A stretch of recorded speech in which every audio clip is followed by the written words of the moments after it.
বিরতির পর স্বাগত।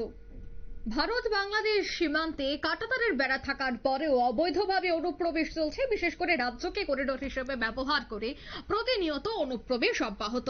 আবারও উদয়পুর রেল স্টেশনে এক বাংলাদেশি আটক হয় পুলিশের হাতে। এবার প্রশ্ন উঠছে সীমান্ত নিয়ে, যেখানে কেন্দ্রীয় সরকার কোটি কোটি টাকা খরচ করে সীমান্ত সুরক্ষার জন্য সীমান্ত রক্ষী মোতায়েন করেছে, কিন্তু সেই জায়গায় কিভাবে বাংলাদেশিরা এভাবে ত্রিপুরায় প্রবেশ করছে, এই বিষয়গুলি নিয়ে কিন্তু এবার যথেষ্ট চিন্তা ভাবনার প্রয়োজন বলে মনে করছে শুভবুদ্ধি সম্পন্ন মানুষ।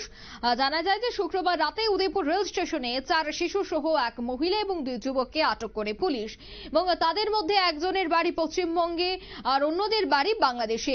পুলিশ তাদেরকে উদয়পুর রেল স্টেশনে আটক করেছে। একের পর এক ত্রিপুরায় বিলোনিয়া, সোনামুড়া সহ বেশ কিছু জায়গা দিয়ে তার কাটার সীমানা পেরিয়ে ভারতে বাংলাদেশিরা প্রবেশ করছে। তবে জানা গেছে যাদেরকে ইতিমধ্যেই আটক করা হয়েছে তারা কাঞ্চনজঙ্ঘা এক্সপ্রেস দিয়ে পশ্চিমবঙ্গে পাড়ি দেওয়ার উদ্দেশ্যেই ছিল, এবং তারই আগে উদয়পুর রেল স্টেশন থেকে তাদেরকে আটক করা হয়। কি বলছেন পুলিশ আধিকারিকরা, শোনাচ্ছি। আমরা জিআরপি থানার পুলিশ প্রতিদিনের মতন চেকিং করছিলাম, তখন আমাদেরকে এখানে চেকিংয়ের সময় লোকাল অটো ড্রাইভার এবং পাবলিক সহযোগিতা করেছিল যে তাদেরকে ইলিগাল দেখা যাচ্ছে। তো আমরা এসে সবাই মিলে জিজ্ঞেস করে দেখি যে এখানে যারা অ্যাকচুয়ালি বাংলাদেশ থেকে প্রবেশ করেছিল। কতজন ছিল তারা? তারা টোটাল 7 জন ছিল। 7 জন ছিল। বাচ্চা দেখা গেল অনেকগুলো? হ্যাঁ, 4 জন বাচ্চা আছে, 4টা ছেলে বাচ্চা আছে, 18 বছর নিচে তাদের। একজন মহিলা, একজন মহিলা আর একজন পুরুষ।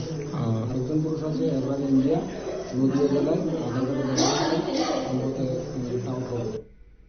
আপনারা শুনলেন পুলিশ আধিকারিকের বক্তব্য। উদয়পুর রেল স্টেশনে একের পর এক বাংলাদেশি আটক হচ্ছে পুলিশের হাতে, এবং আবারও পুলিশের হাতে আটক হয় বাংলাদেশি। তারা কাঞ্চনজঙ্ঘা দিয়ে পশ্চিমবঙ্গের উদ্দেশ্যে রওনা দেওয়ার জন্য পাড়ি দিচ্ছিল আগরতলা রেল স্টেশনে, কিন্তু তারই আগে উদয়পুর থেকে তাদেরকে গ্রেফতার করা হয়, তাদেরকে উদ্ধার করা হয়, তাদেরকে জিজ্ঞাসাবাদ চালানো হচ্ছে। তারা কি কারণে ভারতে প্রবেশ করেছে এই বিষয়গুলি কিন্তু অবশ্যই জানার চেষ্টা করা হচ্ছে।